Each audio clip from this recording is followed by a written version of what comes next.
Howdy do, squirrels. Yarn life. My clearance Hobby Lobby shirts.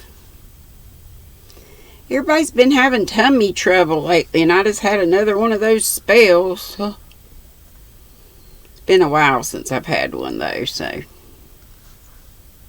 maybe it'll be a long time before I have another. Pray for Jaxie May. Her stomach is terrible. Creations by Jax, Ch18. And also Miss Marianne, Crotchety Clogger. I think her tummy, I know her tummy's been, she's been having some tummy trouble too. And speaking of Marianne, here I'm coming on 20 minutes before her live. So, if it comes on, I hadn't finished this. Have to hurry. The Crotchety Clogger, so join us for her live today. 4 bells every Thursday. Come on, book. Come on. Yay, here it is. Let's see. It says...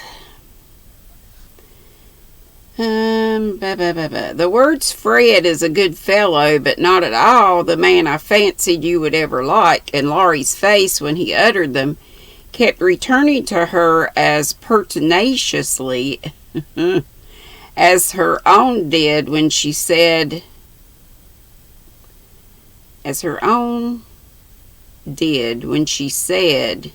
in look, if not, in look, and not, if not in words, I shall marry for money. It troubled her to remember that now. She wished she could take it back. It sounded so unwomanly. She didn't want Laurie to think her a heartless, worldly creature. She didn't care to be a queen of society now half so much as she did to be a lovable woman. She was so glad he didn't hate her for the dreadful things she said, but took them so beautifully and was kinder than ever. His letters were such a comfort, for the home letters were very irregular and not half so satisfactory as his when they did come. It was not only a pleasure but a duty to answer them, for the poor fellow was forlorn and needed petting since Joe persisted in being stony-hearted. She ought to have made an effort and tried to love him. It couldn't be very hard. Many people would be proud and glad to have such a dear boy care for them. But Joe never would act like other girls, so there was nothing to do but be very kind and treat him like a brother. If all brothers were treated as well as Laurie was at this period, they would be a much happier race of beings than they are. Amy never lectured now. She asked his opinion on all subjects. She was interested in everything he did, made charming little presents for him, and sent him 2 letters a week full of lively gossip, sisterly confidences, and captivating sketches of the lovely scenes about her.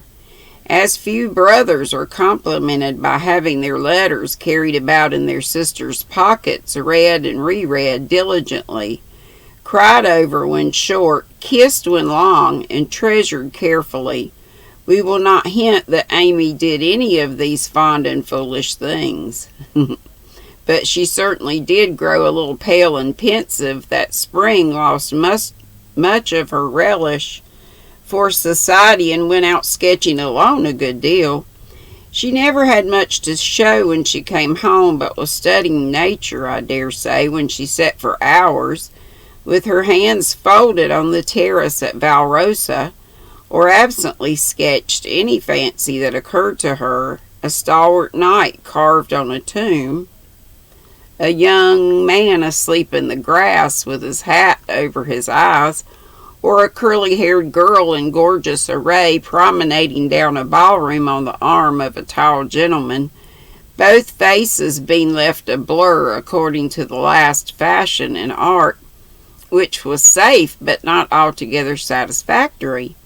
Her aunt thought that she regretted her answer to Fred, and finding denials useless and explanations impossible, Amy left her to think what she liked, taking care that Laurie should know that Fred had gone to Egypt that was all, but he understood it and looked relieved as he said to himself with a venerable air, "I was sure she would think better of it, poor old fella. I've been through it all, and I can sympathize."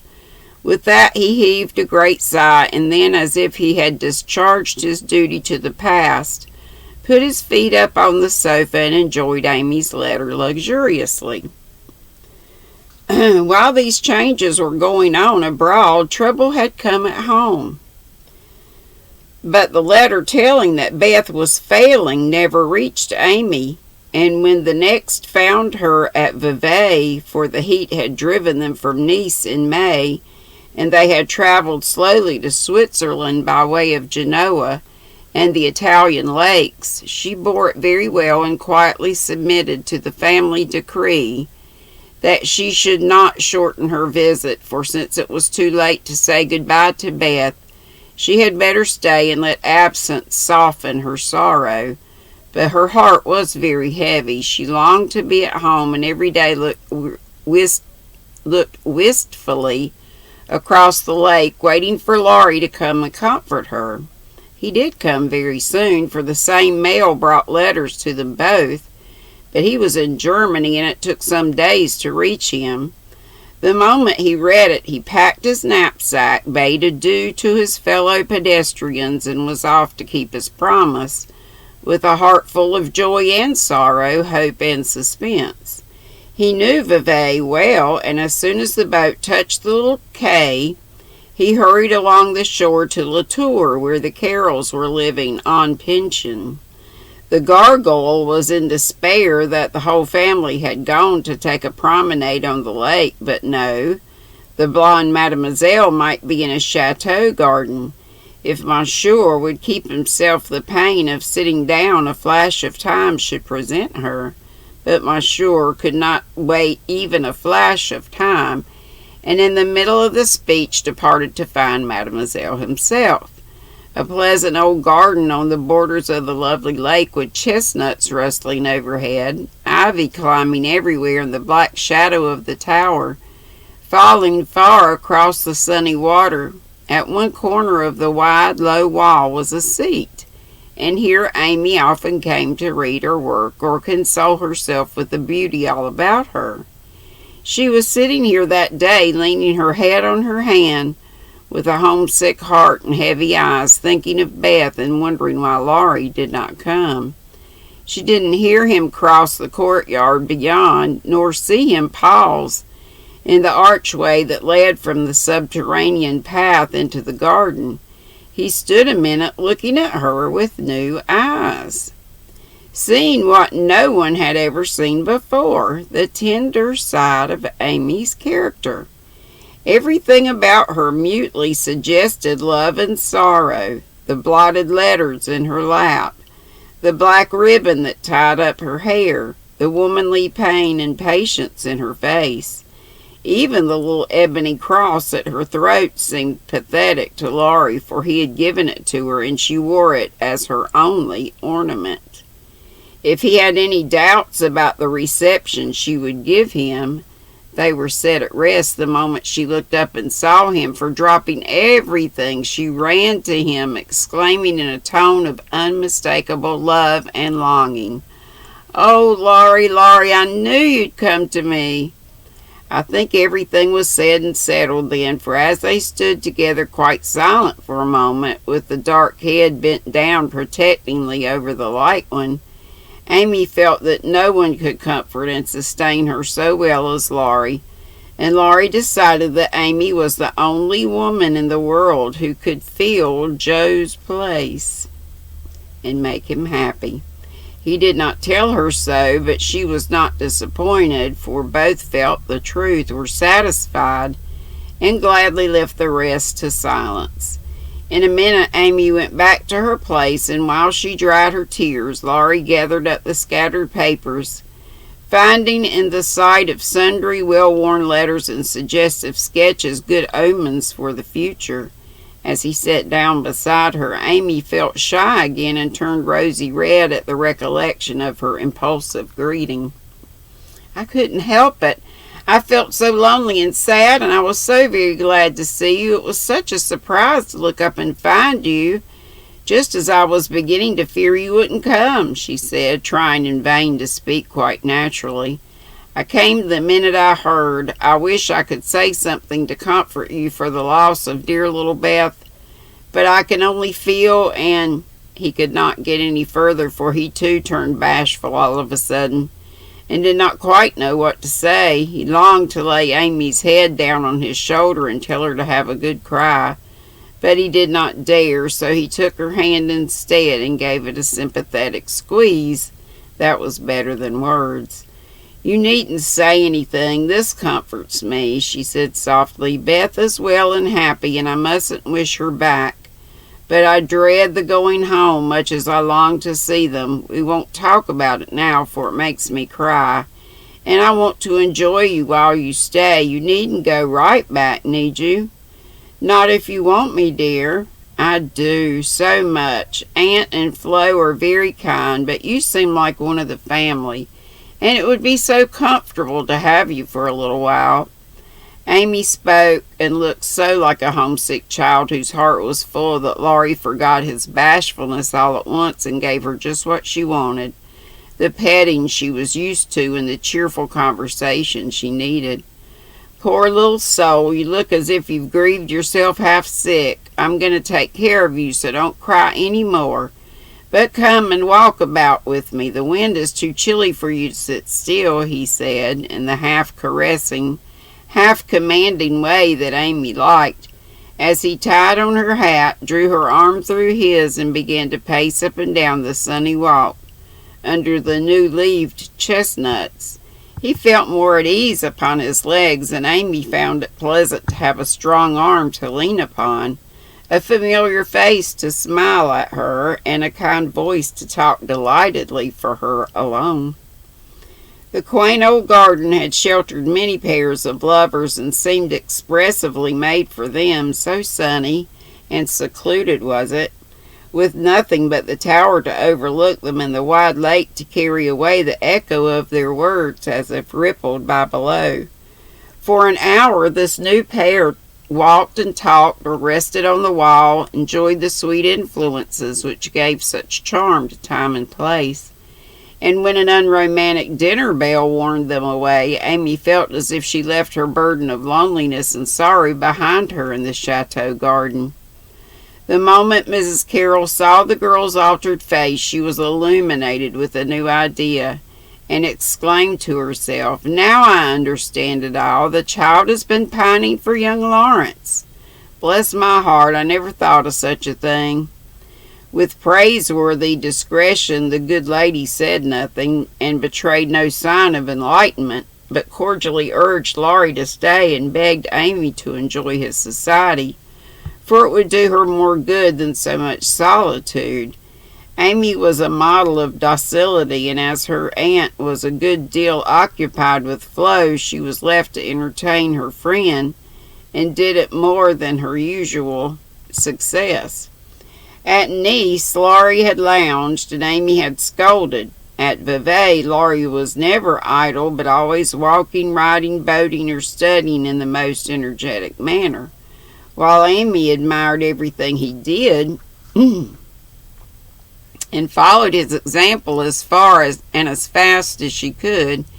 He said nothing. No, he said the change was owing to the climate, and she did not contradict them, being glad of a like excuse for her own recovered health and spirits. The invigorating air did them both good, and much exercise worked wholesome changes in minds as well as bodies. They seemed to get clearer views of life and duty up there among the everlasting hills. The fresh winds blew away desponding doubts, delusive fancies, and moldy mists. The warm spring sunshine brought out all sorts of aspiring ideas, tender hopes, and happy thoughts. The lake seemed to wash away the troubles of the past, and the grand old mountains to look benignly down upon them, saying, "Little children, love one another." In spite of the new sorrow, it was a very happy time, so happy that Laurie could not bear to disturb it by a word.